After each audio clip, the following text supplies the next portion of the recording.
name is Jamie, or you could also call me SheLikesThc like it says down there, but whatever you want though. Here on my channel, I smoke weed legally and responsibly in the state of Nevada and in the comfort of my own home. However, I do not promote the use of cannabis or any other drugs to anyone in my videos. My videos are only for entertainment and education purposes, so welcome. Other than that, I am also a big drug policy reform advocate trying to change the way that our drug laws are currently at right now, and you can find my series, Let's Talk About Drugs, where I educate you guys all on different drug substances for safety reasons. Yeah, so I already have one on cannabis, alcohol, psilocybin mushrooms, LSD, crack cocaine, MDMA, and today's going to be the continuation of that series because today we're going to be talking about synthetic opioids. And the word opioid itself is a big, broad umbrella term for different synthetic opioid derived or just opiate substitutes even. So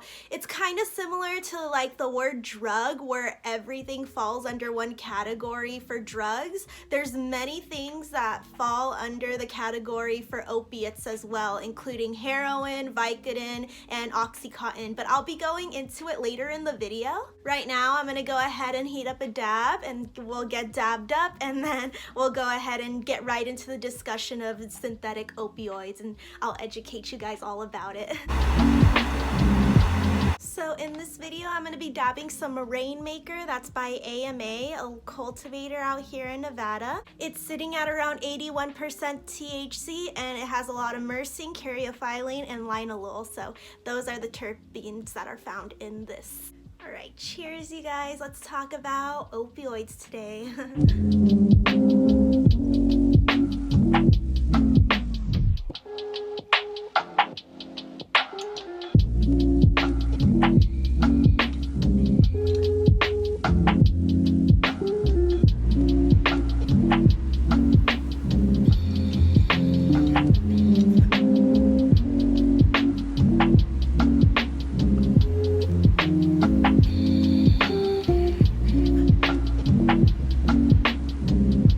Now that we got that dab done with, let's go ahead and jump right into it. What are opiates? First, I did want to go over this that I found on the DEA site, that narcotics refers to opium derivatives, and their semi-synthetic substitutes as well. Some examples include the illicit drug heroin, and then also pharmaceutical drugs such as oxycontin, vicodin, codeine, morphine, methadone, and fentanyl. So the source that I'm going to be using in this video is a source that I've used for pretty much all of my other Let's Talk About Drugs videos, the Drug Policy Alliance. The Drug Policy Alliance is a non-profit organization that pretty much stands for everything that I do. They also want to end the war on drugs, and they also want to have a new approach that is more so grounded on science, facts, and also compassion when it comes to having these drug laws. So yeah, I've pretty much used Drug Policy Alliance as my source for all the videos in this series, and what you're gonna want to do is go to drugpolicy.org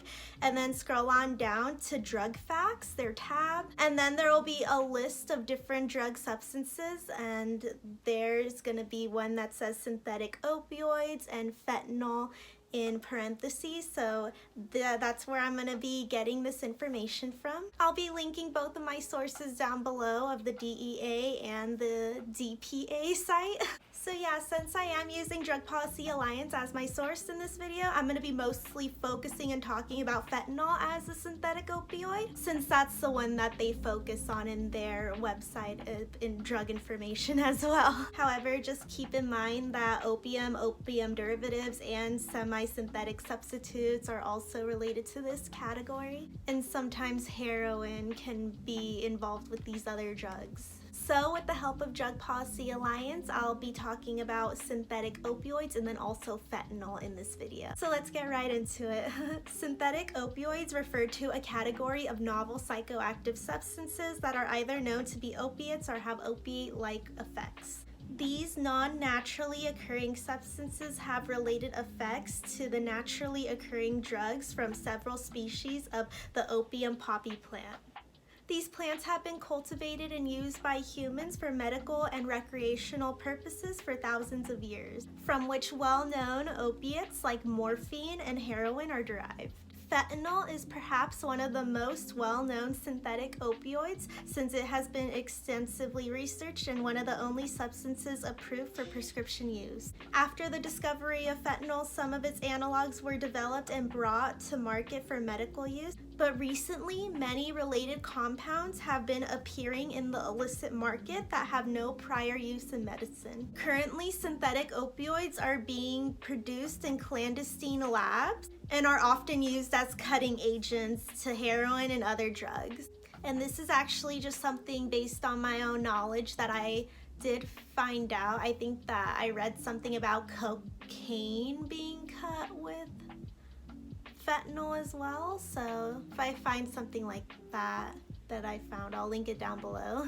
Potency and effects can vary widely among these substances, and short and long-term health risks are not always clearly known. So now I'll be going over what the effects of fentanyl and other synthetic opioid drugs are. In general, these effects include pain relief and sedation, but also constipation, nausea, and respiratory depression, including shallow breathing, lowered blood pressure, and reduced heart rate.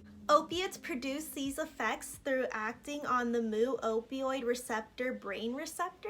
Fentanyl is one of the most potent opiate-based painkillers approved for medical use, intended for chronic pain, patients who have developed a tolerance to less potent opiates such as oxycodone or morphine and are no longer achieving therapeutic pain relief. Fentanyl's effects are active at much lower doses, around 1 to 2 nanograms or less, so careful control over dosage and use frequency must be maintained. Opioids are different from one another in a few key ways, such as what form the drugs are available in, either pill, liquid, or powder, how potent they are, how long their effects last, their potential for addiction, and whether the way they are produced leads to predictable results. The production of prescription painkillers like oxycodone is regulated and therefore produces consistent effects. For example, quick, short-acting relief for less severe pain in low doses, as low as 5 milligrams, or treatment of chronic and severe pain in extended release doses of over 120 milligrams. Now we'll be going over the amount of people that overdose due to fentanyl. In January 2016, the U.S. Centers for Disease Control and Prevention reported on the increase in drug and opioid overdose deaths in the United States between 2000 to 2014. In the CDC document, the authors report a 200% increase in the rate of overdose deaths involving opioids, including 80% increase in fatal overdoses involving fentanyl and other synthetic opioids in only 1 year. That year was 2013 to 2014. People that are at the highest risk of fatal overdose are those who unknowingly take fentanyl. Because of the higher potency in fentanyl and other opioids compared to heroin, their effects are stronger at lower doses than the heroin that is sometimes laced in. Thus, if people who stop using heroin then return to heroin use, their tolerance has inevitably been lowered and they are more susceptible to overdose. Even in people already using heroin, their tolerance to stronger synthetic opioids like fentanyl may be lower, so risk of accidental overdose is higher if they unknowingly take fentanyl-laced heroin. Now we'll be going over the risks associated with fentanyl and other synthetic opioids. When fentanyl is prescribed, it is a safe and effective pain reliever as long as the recommended dosage and usage frequency is followed, and any side effects are reported to the medical provider. Fentanyl, its analogs, and other synthetic opioids, though similar in effects to longer-acting opiates like morphine, heroin, and oxycodone, are riskier in use due to their increased potency. DPA also goes over how fentanyl and other synthetic opioids get into the heroin supply. So it says fentanyl and its analogs have been discovered to be an attractive cutting agent since their increased sedative potency can be perceived as strengthening a batch of heroin. Due to prohibition, there is more incentive for producers and distributors to minimize cost and maximize profits rather than ensure a safe product. Sellers in the illicit market are constantly weighing cost and profit against potency. When cutting agents like fentanyl and other synthetic opioids are added, this increases the quantity that can be sold.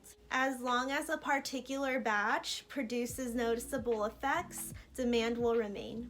As far as becoming addicted to fentanyl and other synthetic opioids more than heroin, opiates in general can be habit-forming and continued use can lead to addiction. Now we'll be discussing the commonality of fentanyl and other synthetic opioids. In the United States, heroin is typically found in two forms, white powder and black tar, with fentanyl analog-laced samples predominantly being found in the powder form. Because illicit clandestinely produced fentanyl is the same drug as the pharmaceutical fentanyl, it is impossible to distinguish the source of the fentanyl that is involved in fatal overdoses by relying on post-mortem toxicology tests. The most reliable evidence showing the presence of fentanyl laced into the illicit heroin supply comes from reports of seizures by the US DEA. The discovery of a single clandestine laboratory operating in Tolca, Mexico between 2005 to 2007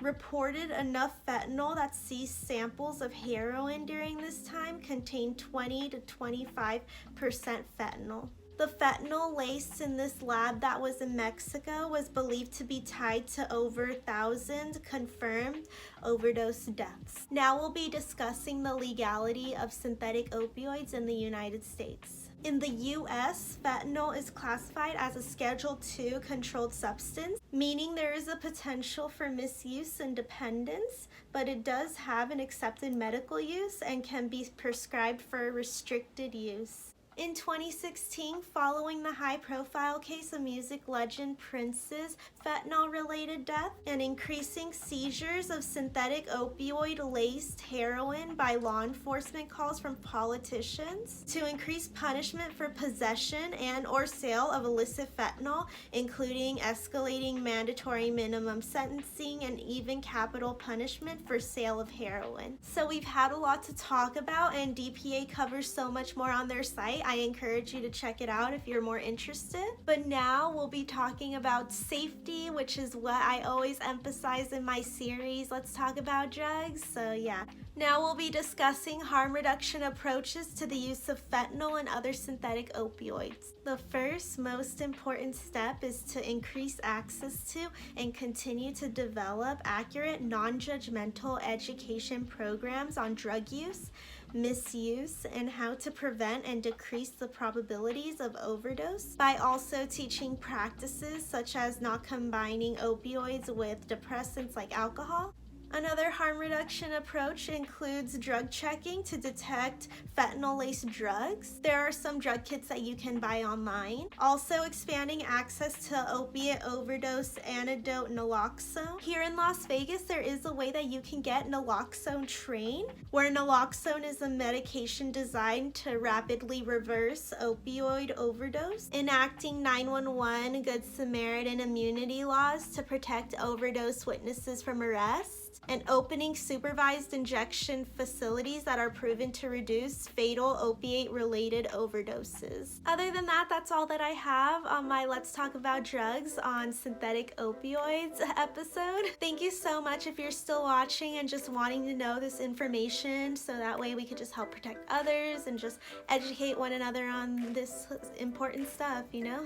If you happen to enjoy it, please go ahead and subscribe to my channel so that way you can keep up with other videos that I'm gonna make in this series. I'm gonna go ahead and heat up a dab, and then I'll see you guys in the next video. She likes THC.